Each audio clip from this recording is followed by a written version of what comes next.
नमस्कार, आप सभी का बहुत बहुत स्वागत है। मेरा नाम रुबिका लियाकत है। हम माँ गंगा की गोद में हैं और इस वक्त हमारे साथ काशी का लाडला, हीराबा का लाडला, देश के बड़ा प्रधानमंत्री नरेंद्र दामोदर दास मोदी जी। बहुत बहुत स्वागत है आपका। जय माँ गंगे, जय महाकाल। कैसे हैं आप? मैं वैसा ही हूँ जैसा चुनाव प्रारंभ हुआ उसके पहले था। ये चुनाव आपके लिए इतने महत्वपूर्ण क्यों है? कोई भी चुनाव महत्वपूर्ण होना ही चाहिए और हर व्यक्ति के जीवन में हर दिन महत्वपूर्ण होना चाहिए, हर पल महत्वपूर्ण होना चाहिए, हर किसी के लिए। मैं हर एक को कहूँगा कि ऐसा ही होना चाहिए। अच्छा, ये बताइए, फर्ज कीजिए कि अगर आप प्रधानमंत्री बन जाते हैं तीसरे टर्म में, तो वो पहली चीज क्या होगी जो आप देश को देंगे? आप इतना बड़ा क्वेश्चन मार्क क्यों लगा रही हो? माँ गंगा के किनारे पे खड़ी हो पूरा देश आप घूम करके आई हो, देश में आप लोगों से मिली हो, आपने देखा है ये चुनाव मोदी नहीं लड़ रहा है जी। ये चुनाव 140 करोड़ देशवासी लड़ रहे हैं और जो मनोभाव लोगों के देखे हैं, मेरा बहुत लंबा अनुभव है चुनावों का, जनता के मिजाज का अनुभव है, उनका तजुर्बा मैं समझ सकता हूं। तो इस चुनाव से भी काफी ऊपर की अवस्था है। ये वोट देकर के छूटने वाली अवस्था ही नहीं है। वोट दिया और कॉन्ट्रैक्ट दे दिया, ऐसा नहीं है। वो मोदी से जुड़ चुके हैं और अधिक जुड़ना चाहते हैं। उनको लगता है कि देश ने कई सरकारों के मॉडल देखे, लेकिन भाजपा ने एक ऐसा मॉडल दिया है जिसमें आधुनिक भारत का संकल्प भी है, सपने भी है, और जिसमें साफ साफ देश के सामान्य मानवी जो 70-75 साल से इंतजार कर रहा था, जिसको लगता था कि आजाद होने के बाद ये सब उसे मिल जाएगा, उसको मिला नहीं। वो देने का काम आज मोदी कर रहा है।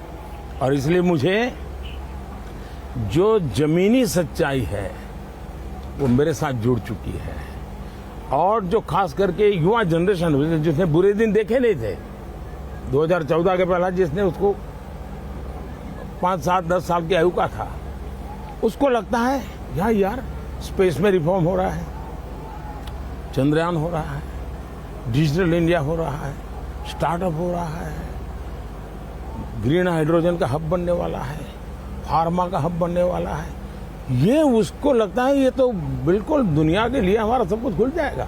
जब वो देखता है कि हम मोबाइल फोन इंपोर्ट करते थे और जब वो सोचता है कि यार दुनिया में हम सेकंड नंबर पर हैं मोबाइल एक्सपोर्टर के रूप में, तो मेरा नौजवान अपने सपनों को मेरे सफलताओं के साथ बुन रहा है वो, और बुन करके वो ऐसा धागा बना रहा है जिस धागे के कारण उसको अपने भविष्य की गारंटी दिखती है। इतना कॉन्फिडेंस, आप लबरेज हैं कॉन्फिडेंस से, मतलब आपको नर्वसनेस जरा भी नहीं है?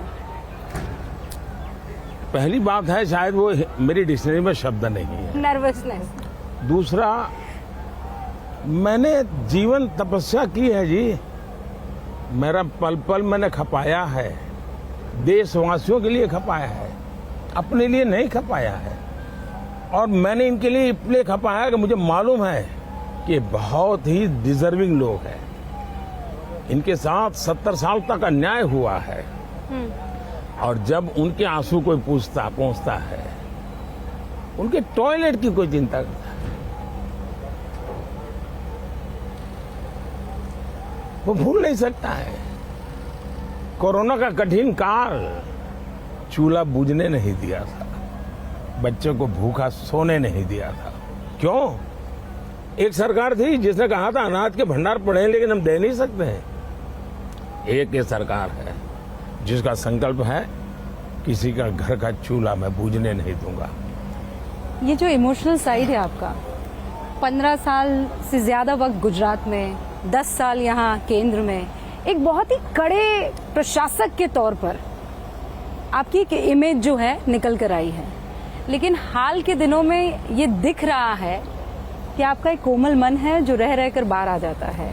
आप बहुत इमोशनल आदमी है लेकिन उसे दुनिया से छुपाते हैं। ऐसा है कि अब टीवी का जमाना है तो लोगों को पता चल जाता है।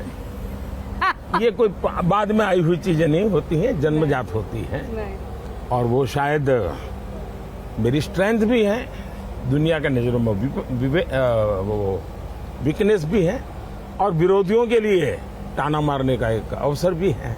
लेकिन मैं इन सबसे से परे हूं। मोदी आपका बच्चा है, आपने इसको बनाया है, आपने इसको पाल करके बड़ा बनाया है। कुछ कमी रह गई मैं ठीक करूंगा, अच्छा होगा तो आगे बढ़ाऊंगा।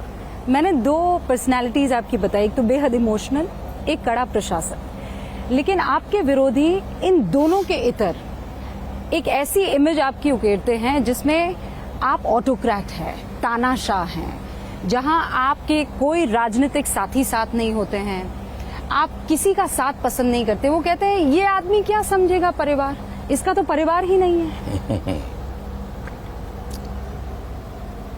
सचमुच में सवाल उनको पूछना चाहिए कि आप देश के लिए निकले हो, परिवार के बाहर कब निकलोगे? ये सवाल उनको पूछना चाहिए। अब कांग्रेस पार्टी का पूरा कैंपेन फैमिली कैंपेन बन गया है। बाकी सारे दल इंडिया अलायंस के हैं। आप तमिलनाडु देखिए, परिवार कैंपेन कर रहा था। आप कर्नाटका देखिए, परिवार कैंपेन कर रहा था। आप आंध्र देखिए, परिवार कैंपेन कर रहा था। आप तेलंगाना देखिए, परिवार कैंपेन। आप उत्तर प्रदेश देखिए, 2 परिवार कैंपेन कर। जम्मू कश्मीर देखिए, 2 परिवार कैंपेन कर रहे हैं।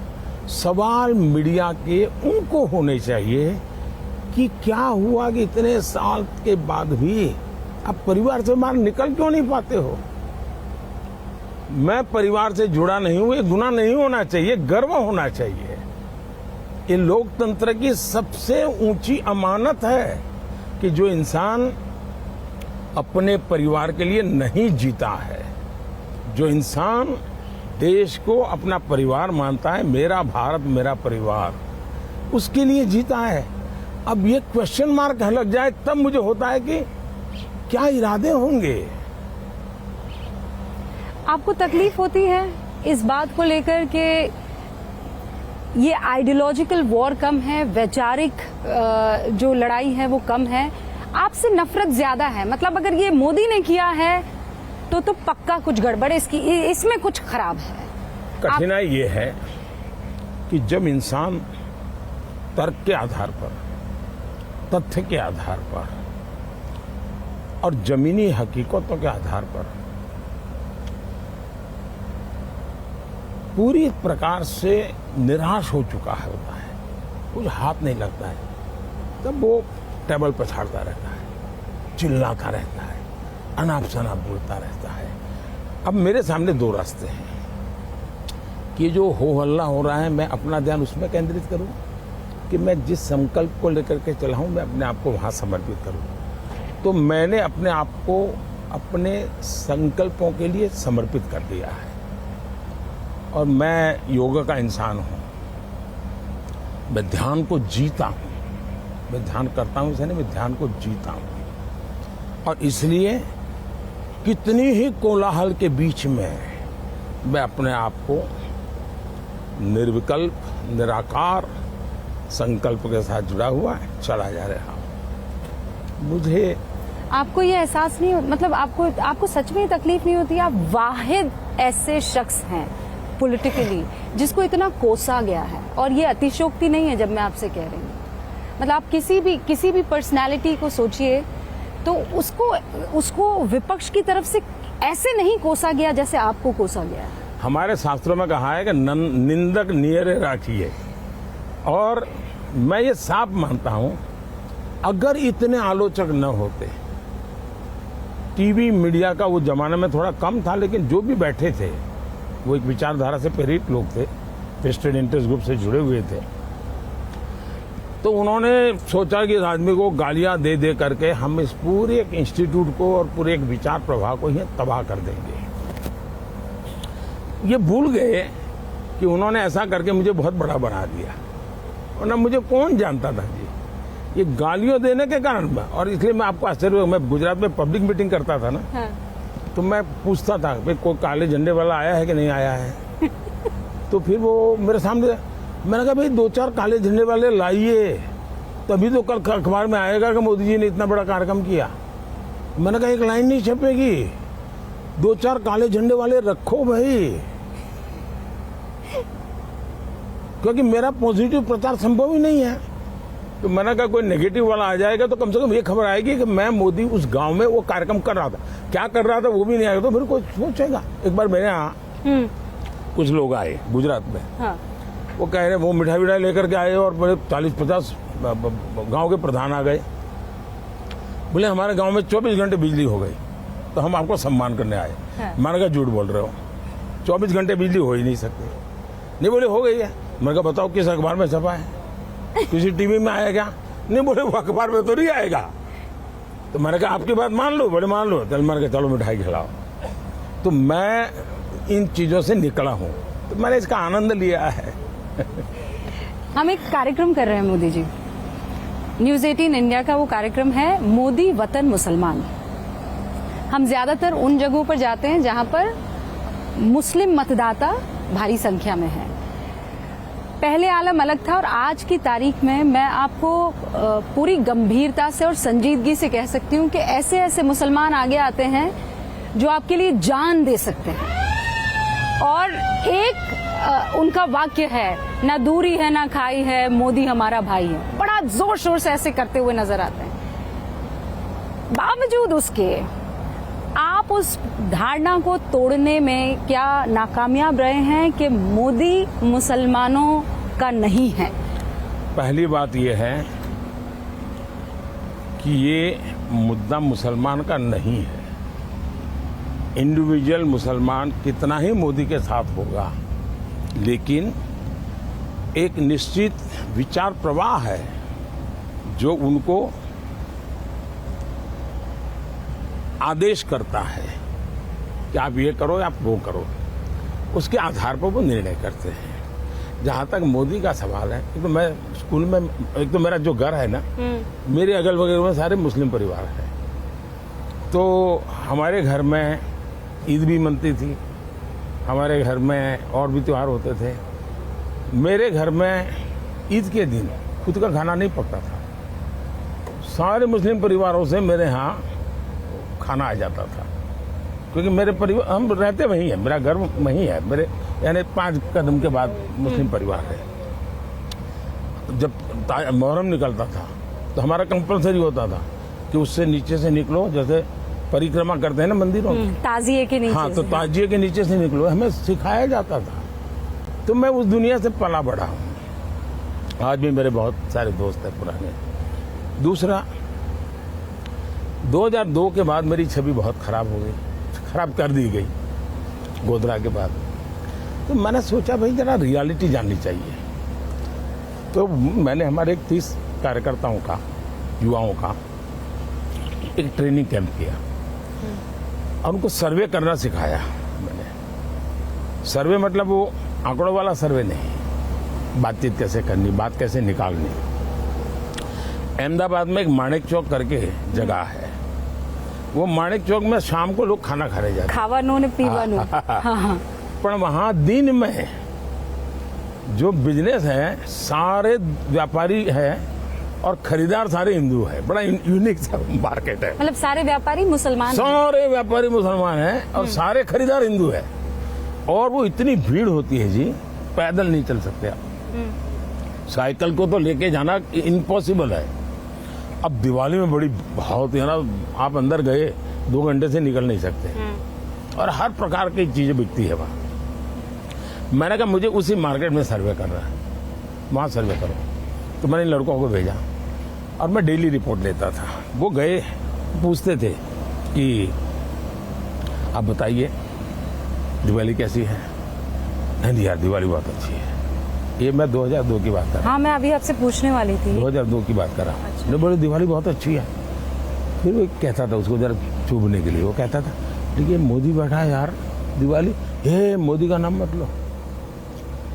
ये बच्चा होता था उनका, बोले इसकी माँ सुनेगी ना तो मुझे रात को खाना नहीं देगी। बोले क्यों? अरे बोली मोदी नहीं आया ना तब तक ये स्कूल नहीं जाता था। बोले मोदी आया तो स्कूल जा रहा है, ये दिवाली की छुट्टियां हैं तो मेरे यहाँ दुकान पे मेरी मदद कर रहा है। बोले पहले कभी दुकान पे नहीं आता था। बोले मेरा सर फूट जाता था। बोले उसकी माँ इतनी खुश है कि मेरे बच्चे सब उनका जीवन बन रहा है। तो बोले मोदी के खिलाफ मेरे यहाँ घर में मत बोलो बोले। और करीब करीब 90% दुकान वालों का तर्क अलग अलग होंगे, यही जवाब था। दूसरा, मुझे कुछ महिला एक बार मिल आई, मुस्लिम महिला, तो बड़ी बधाई दे रही थी, फिर कुछ अपेक्षाएं लेकर के आई थी। मैंने कहा क्या बधाई? बोले वो जुहापुरा की थी, और जुहापुरा वो है, मैं गई हूँ जुहापुरा, जहाँ करीब 3-4 लाख मुसलमान का एक गेटोज है। तो बोले हम वहाँ से आए हैं। तो मैंने कहा कोई तकलीफ है क्या, कोई पुलिस वाला, कोई सरकार कुछ हैरान करती है आपको क्या? नहीं नहीं बोले साहब, हम तो आपके अभिनंदन करने आए हैं और कुछ काम लेके आए। मैं कहा बताइए। बोले आपने बिजली का काम किया ना, बहुत अच्छा किया। मैंने कहा कहाँ? वो तो मैंने बहुत बुरा किया है। मैंने कहा मैंने 35 किलोमीटर केबल, उस इलाके 35 किलोमीटर केबल उखाड़ के फेंक दिया है, और वहाँ कोई सरकारी आदमी नहीं जा पाता था। बोले साहब वही अच्छा काम किया है। मैंने कहा कैसे? मैंने तो बिजली काट दी, मैंने तो केबल काट दिए। बोले नहीं साहब, हमारे यहाँ आपका तो एक बोले बिजली मंत्री है, हाँ। हमारे यहाँ हर मोहल्ले में बिजली मंत्री है, और बोले बिजली दे करके वो हमसे पेमेंट लेते थे, केबल उनके थे। बोले सरकार की बिजली चोरी करके हमको बेचते थे और हमारे पैसे बहुत जाते थे। बोले अभी रेगुलर बिजली मिल रही है, कोई हमें दादागिरी नहीं करता है। बोले इसलिए हम आए हैं। पहले मेरे पर अखबारों में अखबार मोदी ने वहां पर जुल्म कर दिया, सारे केबल काट दिए। एक्चुअली मैंने उनका भला किया।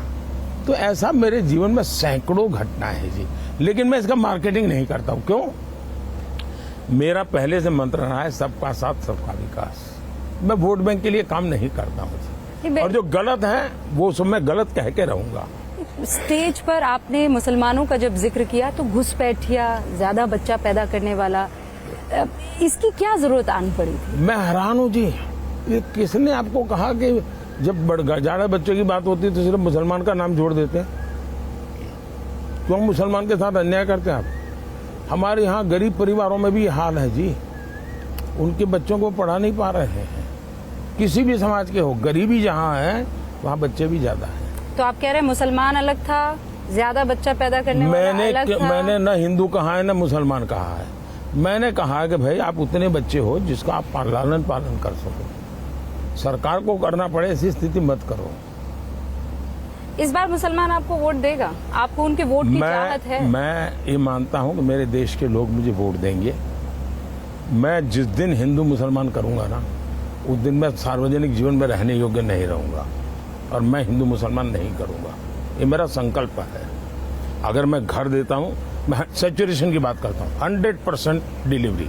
इसका मतलब हुआ गांव में मानो 200 घर है, कौन समाज है, कौन जाति है, कौन धर्म है, 9, उन 200 घर में अगर 60 लाभार्थी हैं तो उन 60 लाख लोगों को मिलना चाहिए। और जब मैं 100% सैचुरेशन का मतलब होता है वो सच्चा सामाजिक न्याय है, वो सच्चा सेकुलरिज्म है। जब आप उसमें करप्शन की भी संभावना नहीं रहती कि आपको मालूम है भाई भले उसको मंडे को मिला है ना, अगले मंडे को मेरा नंबर लग जाएगा। नहीं, इस बात की गवाह तो मैं भी हूँ। हाँ। मुसलमान ये बात कहते हैं और ये मानते हैं कि उनके घर पे सड़क आई है, बिजली आई है, उनके घर पे सिलेंडर आया है। शकीला और शकुंतला में किसी तरह का कोई अंतर नहीं है। और ये रहा आपका नमो घाट। कैसा लगता है जब आप ये देखते हैं तो? कैसा लगता है ये बदलाव? पहली बात है कि मैं मानता हूँ कि काशी में घाट और काशी की पहचान है, लेकिन उसमें आधुनिकता होनी चाहिए, व्यवस्थाएं होनी चाहिए। और उसमें से मुझे एक ये नमो घाट बनाने का विचार आया, और इन दिनों शाम को बहुत बड़ी मात्रा में लोग यहाँ आते हैं, तो वो पुराना और इसको जोड़ करके देखते हैं। और मैंने उस पुरानी परंपराओं को भी बचा के रखा है, और मैंने उसको आधुनिक रूप भी दिया है, विरासत भी। और लगातार गंगा को नमन। यहाँ क्यों आते हैं? नमो गंगा, ये नमो गंगा है। बहुत खूब। अच्छा ये बताइए, जो मेरे 2 क्विक आखिरी सवाल है। पहला तो ये कि ये कहा जाता है कि 400 पार अगर मोदी ले आएगा तो फिर विपक्ष क्या करेगा? विपक्ष एक मजबूत स्थिति में होगा तभी तो लोकतंत्र चल पाएगा। आप क्यों चाहते हैं कि सब आप ही के पास आ जाए? मैं चाहता हूं कि विपक्ष मजबूत बने, मैं इसी के लिए मेहनत कर रहा हूं। लेकिन मजबूती का मतलब ये नहीं कि हाउस न चलने दे, हुड़दंग करे, अनडेमोक्रेटिक वे में काम करे। भारत का दुर्भाग्य है कि पिछले 10 साल ये लोग पूरी तरह विपक्ष के रूप में भी फेल गए। उनके खाते में विपक्ष के नाते काम किया एक काम नहीं है। जो लोग विपक्ष में फेल गए वो शासन में कैसे सफल हो सकते हैं? और भारत में मजबूत लोकतंत्र की बहुत आवश्यकता है, मजबूत विपक्ष की आवश्यकता है। और इसलिए शरद पवार ने एक अच्छा सुझाव दिया है और मैं उसका स्वागत करता हूं। उन्होंने सुझाव दिया है कि सभी छोटी पार्टियों ने कांग्रेस में मर्ज कर देना चाहिए। कांग्रेस में मर्ज करना नहीं करना, कहां करना, वो मेरा विषय नहीं है। लेकिन इसका अर्थ मैं ये निकालता हूं, अगर ये मर्ज हो जाते हैं, क्योंकि उनको चिंता ये है कि इस चुनाव में मान्य विपक्ष संभव नहीं होगा, इतने सीटें भी नहीं आएगी कोई रिकग्नाइज अपोजिशन बने। और इसलिए अगर मर्जर कर देंगे तो नंबर थोड़ा हो जाएगा, तो हम मान्य विपक्ष बनेंगे। दूसरा, आपको आश्चर्य होगा, मैंने कानून में परिवर्तन किया था। हमारे यहाँ बहुत सी योजना ऐसी है, बहुत सी कमेटियाँ ऐसी है जिसमें लीडर ऑफ अपोजिशन बैठ सकता है और बड़े महत्वपूर्ण निर्णय होते हैं। तो मैंने कानूनी परिवर्तन किया कि भाई लीडर ऑफ अपोजिशन है ही नहीं, क्योंकि 2014 से 19 तो उनके पास सीटें नहीं थी। मैंने कहा लार्जेस्ट पार्टी का लीडर उसको बिठाओ। मैं इतना डेमोक्रेट हूँ, वरना मैं नहीं बिठाता, मुझे कोई जरूरत नहीं थी, लेकिन फिर भी मैंने किया है।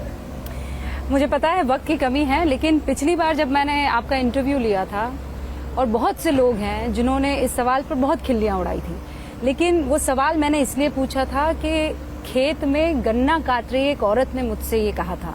और आज फिर मैं वो सवाल आपसे पूछूंगी। 5 साल पहले मैंने आपसे कहा था आप थकते क्यों नहीं हैं? आज 5 साल बीत जाने के बाद आप ज्यादा एनर्जेटिक मुझे लग रहे हैं, ज्यादा आपने रैलियां की है, ज्यादा आप काम कर रहे हैं। आप वाकई थकते क्यों नहीं हैं? पहले जब तक माँ जिंदा थी मुझे लगता था कि शायद बायोलॉजिकली मुझे जन्म दिया गया है। माँ के जाने के बाद इन सारे अनुभवों को मैं जोड़ करके देखता हूँ तो मैं कन्विंस हो चुका हूँ। गलत हो सकता हूँ, लोग लेफ्टिस्ट लोग तो मेरे धज्जियां उड़ा देंगे, मेरे बाल नोच लेंगे। मैं कन्विंस हो चुका हूँ कि परमात्मा ने मुझे भेजा है। ये ऊर्जा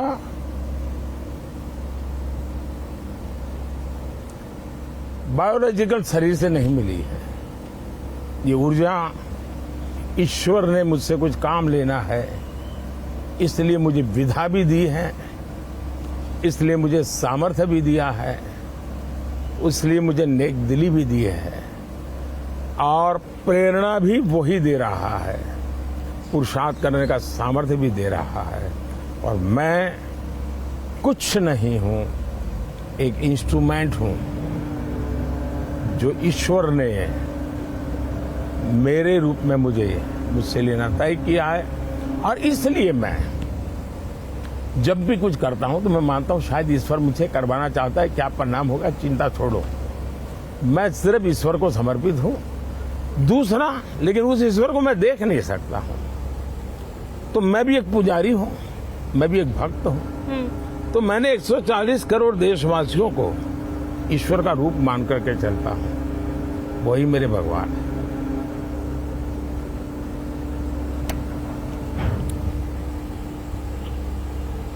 आप भगवान के बीच में हैं और भगवान आपके साथ है, माँ आप में समाई हुई है। आपको खूब सारी शुभकामनाएं। बहुत बहुत धन्यवाद। 4 जून को फिर हो सकता है आपसे मुलाकात हो। ख्याल रखिएगा। धन्यवाद जी।